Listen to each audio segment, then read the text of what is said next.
8 मार्च 2014 Malaysia airline flight 370 Boeing 777-200 model का एक बहुत ही आधुनिक विमान मलेशिया के कुआलालंपुर इंटरनेशनल एयरपोर्ट से उड़ान भरा। प्लेन में 227 पैसेंजर्स और 12 क्रू मेंबर्स के साथ कुल 239 लोग सवार थे। उड़ान भरने के करीब 38 मिनट बाद इस प्लेन का संपर्क एटीसी के साथ टूट गया। एटीसी लाख कोशिश करने लगा इस प्लेन के साथ फिर से एक बार कांटेक्ट करने की, पर अफसोस इसका कोई फायदा नहीं हुआ। प्लेन के आखिरी लोकेशन को ट्रैक करने के बाद ये पता चला कि जब एटीसी के साथ इस प्लेन का संपर्क टूट गया था तब ये प्लेन पैसिफिक समुद्र के ऊपर से फ्लाई कर रहा था। आमतौर पर जब भी कभी प्लेन एटीसी के रडार के रेंज से बाहर चला जाता है तो ऐसे हालात में एटीसी का संपर्क प्लेन के साथ टूट जाता है, लेकिन कुछ ही मिनट के अंदर यह प्लेन फिर से दोबारा एटीसी के रडार के रेंज में आ जाता है और एटीसी का संपर्क फिर से प्लेन के साथ हो भी जाता है। इसमें परेशान होने की कोई भी बात नहीं होती है, लेकिन MH370 के साथ ऐसा बिल्कुल भी नहीं हुआ था। ये प्लेन करीब 35,000 फीट के एल्टीट्यूड पर अचानक से गायब हो गया था, पर आखिर कहां और कैसे? इस घटना के बारे में कई सारी मनगढ़ंत कहानियां इससे पहले आपने सुनी होगी। कई सारे यूट्यूबर्स ने व्यूज पाने के चक्कर में लोगों के सामने गलत जानकारी को पेश किया, जिसे लोगों ने सच भी मान लिया, लेकिन ये पूरा सच नहीं था। आज हम इस वीडियो के माध्यम से इस घटना को एक्सपोज करेंगे और जानेंगे कि आखिर उस दिन MH370 के साथ क्या हुआ था। आखिर मलेशिया एयरलाइन फ्लाइट 370 दुनिया का सबसे मिस्टीरियस केस कैसे बन गया।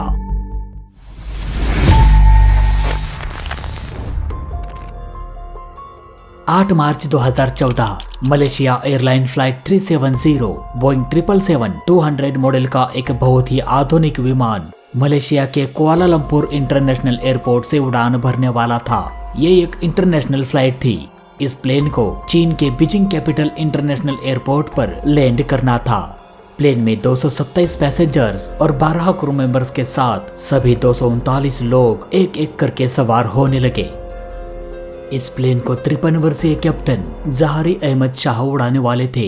इनके पास करीब 18,365 फ्लाइट आवर्स का कुशल अनुभव था। Captain Zaharie Ahmad Shah Malaysia airline company के सबसे होनहार और सीनियर पायलट थे। वही 27 वर्षीय को पायलट फारिक अब्दुल हामिद भी आज कॉकपिट में कैप्टन का साथ देने वाले थे और इनके पास 2,763 फ्लाइट आवर्स का एक्सपीरियंस था। को पायलट फारिक अब्दुल हामिद की प्रशिक्षण के रूप में यह आखिरी फ्लाइट थी, पर किसे पता था कि यह फ्लाइट उनकी जिंदगी की आखिरी फ्लाइट बन जाएगी।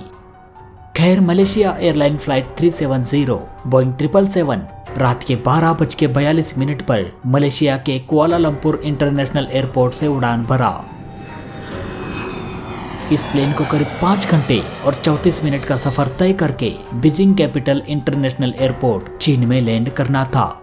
इतना लंबा सफर तय करने के लिए इस प्लेन में 37,000 किलोग्राम फ्यूल की आवश्यकता थी, जबकि इस प्लेन में 49,000 किलोग्राम फ्यूल डाला गया था। यानी कि यह प्लेन अब 7 घंटे और 31 मिनट की उड़ान भर सकता था।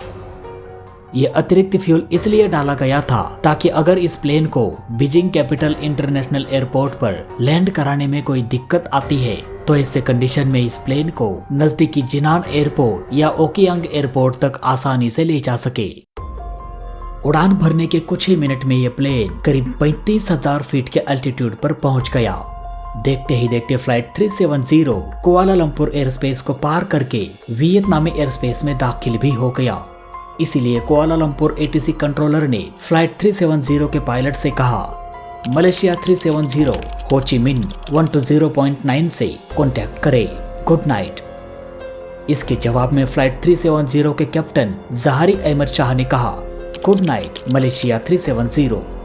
यह सुनने के बाद कुआलालंपुर एटीसी फ्लाइट 370 का आगे का सफर जारी रखने के लिए वियतनाम एटीसी को हैंडओवर कर दिया। हैंडओवर के बाद करीब 27 सेकंड्स तक यह प्लेन वियतनाम एटीसी के और कुआलालंपुर एटीसी के रडार में दिखाई दिया, लेकिन तभी अचानक फ्लाइट 370 दोनों एटीसी के रडार से गायब हो गया। अब कुआलालंपुर एटीसी ने ये कहकर इस बात को अनदेखा कर दिया कि शायद ये प्लेन हमारे रडार के रेंज से बाहर चला गया होगा, इसीलिए प्लेन रडार पर दिखाई नहीं दे रहा है। लेकिन ये प्लेन वियतनाम एटीसी के रडार पर जरूर दिखाई दे रहा होगा। उधर वियतनाम एटीसी कंट्रोलर भी ये सोचकर परेशान होने लगा कि कुछ सेकंड्स के लिए ये प्लेन रडार पर तो था, तो फिर अचानक ये प्लेन रडार से गायब कैसे हो गया। अब वियतनाम एटीसी फ्लाइट 370 के साथ कांटेक्ट करने की बार बार कोशिश करने लगा, पर फिर भी नो रिस्पॉन्स। अब वियतनाम एटीसी को यह अंदेशा होने लगा कि हो न हो इस प्लेन के साथ जरूर कुछ अनहोनी हुआ होगा। इसीलिए वियतनाम एटीसी ने तुरंत ही कुआलालंपुर एटीसी के साथ कांटेक्ट किया और फ्लाइट 370 के रडार से गायब हो जाने के बारे में बताया। अब इस खबर को सुनते ही कुआलालंपुर एटीसी भी इस प्लेन के साथ कांटेक्ट करने की कोशिश करने लगा, लेकिन इसका कोई फायदा नहीं हुआ। फ्लाइट 370 के साथ फिर कभी संपर्क नहीं हो पाया और फिर ना तो कभी ये प्लेन कहीं लैंड कर पाया और ना ही इस प्लेन का कभी कुछ आता पता चल पाया। एविएशन के नियमों के अनुसार अगर किसी प्लेन के साथ लगातार 1 घंटा संपर्क नहीं होता है तो ऐसे कंडीशन में एटीसी के द्वारा एक्शन लेना चाहिए था। प्लेन के लास्ट लोकेशन को ट्रैक करके उसी लोकेशन पर सर्च एंड रेस्क्यू टीम को भेज देना चाहिए था, ये जानने के लिए कि आखिर इस प्लेन के साथ क्या हो गया है। लेकिन यहाँ पर तो लगभग 6 घंटा बीत गया था, पर अभी भी एटीसी के द्वारा कोई भी एक्शन नहीं लिया गया था। अब पूरी रात बीत चुकी थी और सुबह के 6 बज गए थे। इस समय पर फ्लाइट 370 को बीजिंग कैपिटल इंटरनेशनल एयरपोर्ट पर लैंड करना चाहिए था, पर अफसोस ये प्लेन कभी लैंड कर नहीं पाया और ना ही इस प्लेन का कभी आता पता चल पाया। मलेशिया एयरलाइन फ्लाइट 370 अब दुनिया का सबसे मिस्टीरियस केस बन गया था।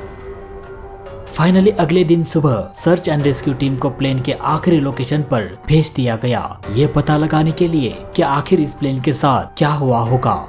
लेकिन जब search and rescue team plane के लास्ट लोकेशन पर पहुंच गई तो वहां का नजारा कुछ और ही कहानी बयान कर रहा था। दूर दूर तक प्लेन का कोई भी हिस्सा नजर नहीं आ रहा था। अब सर्च एंड रेस्क्यू टीम ये सोचकर हैरान थी कि इतने विशालकाय समुद्र में एक ही छोटे से प्लेन को कैसे खोजे, क्योंकि हजारों किलोमीटर छानबीन करने के बाद भी प्लेन का नामो निशान तक नजर नहीं आ रहा था। असल में देखा जाए तो प्लेन का कोई भी सबूत ना मिलना भी एक बहुत बड़ा सबूत था इस बात का कि यह प्लेन साउंड की स्पीड से समुद्र से जा टकराया होगा, जिससे एक विशालकाय प्लेन सैकड़ों टुकड़ों में बट गया होगा। लेकिन सिर्फ अंदाजा लगाने से कुछ फायदा होने वाला नहीं था, इसके लिए चाहिए था एक पुख्ता सबूत। अब उस सबूत को ढूंढने के लिए इन्वेस्टिगेशन की 2 टीम काम में लग गई। एक टीम समुद्र की विशाल गहराइयों में इस प्लेन को ढूंढने में लग गई, वही दूसरी टीम एटीसी के पास पहुंच गई और तभी उन्हें एक बहुत बड़ा सबूत मिला। दरअसल जिस जगह पर पिछले 3 दिन से इस प्लेन को खोजा जा रहा था उस दिशा में यह प्लेन कभी गया ही नहीं था। ये प्लेन तो कुआलालंपुर एटीसी के रडार से और वियतनाम एटीसी के रडार से खुद को बचते बचाते हुए करीब 7 घंटे का सफर तय करते हुए ये प्लेन भारतीय समुद्र की ओर उड़ान भरा था, अपने सारे कम्युनिकेशन सिस्टम को पूरी तरह से बंद करके। लेकिन आखिर क्यों और कैसे? मलेशियन मिलिट्री प्राइमरी रडार ने प्लेन को भारतीय समुद्र की ओर जाते हुए अपने रडार में दिखाया तो था, पर सवाल अभी भी ये था कि आखिर क्यों और कैसे। पहली बार इन्वेस्टिगेशन की टीम को एक बहुत बड़ा पुख्ता सबूत हाथ लगा था। अब इन्वेस्टिगेशन की टीम का शक इस बात की ओर इशारा करने लगा कि हो सकता है इस प्लेन को किसी ने हाईजैक किया होगा और हाईजैकर ने पायलट को जबरदस्ती गन पॉइंट पर रखते हुए इस प्लेन को किसी और ही दिशा में ले गया होगा। अब इसका पता लगाने के लिए इन्वेस्टिगेशन की टीम प्लेन में सवार हर यात्रियों का बैकग्राउंड चेक करने लगी कि क्या कोई पैसेंजर किसी आतंकी संगठन से जुड़ा तो नहीं था, लेकिन कोई भी पैसेंजर ऐसा नहीं मिला। इसीलिए अब इन्वेस्टिगेशन की टीम कैप्टन और पायलट का भी बैकग्राउंड चेक करने लगी और तभी उन्हें जो सबूत मिला उस पर यकीन करना काफी मुश्किल हो गया। इन्वेस्टिगेशन की टीम जब कैप्टन जहारी अहमद शाह के घर पहुंच गई तब उन्हें एक फ्लाइट सिमुलेटर का मैप मिला। अब इसे इत्तेफाक समझे या कुछ और, लेकिन ये सिमुलेशन पाथ बिल्कुल फ्लाइट 370 के पाथ से मिलता जुलता था। इससे यह साबित होता है कि कैप्टन जहारी ने ही इस प्लेन को क्रैश कराने की पूरी साजिश किया था।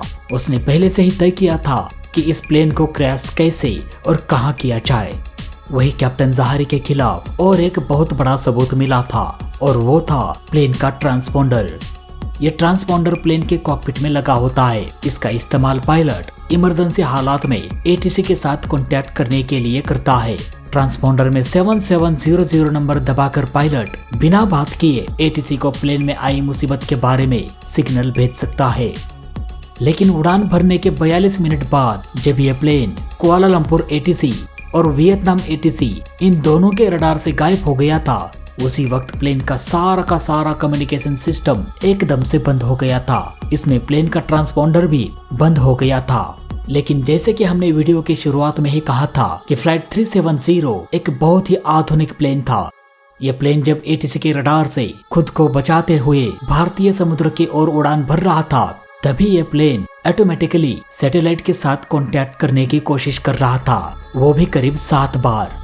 इस बीच प्लेन ने अपने लोकेशन के बारे में सैटेलाइट के साथ डाटा शेयर नहीं किया, लेकिन संपर्क बनाने की कोशिश जरूर किया।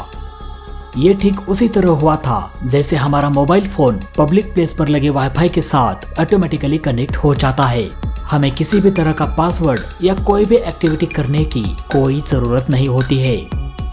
इसके कुछ ही समय बाद सैटेलाइट ने समुद्र के पानी में हुए बहुत बड़े बदलाव को कैप्चर किया। समुद्र के पानी में अलग से हलचल मची थी।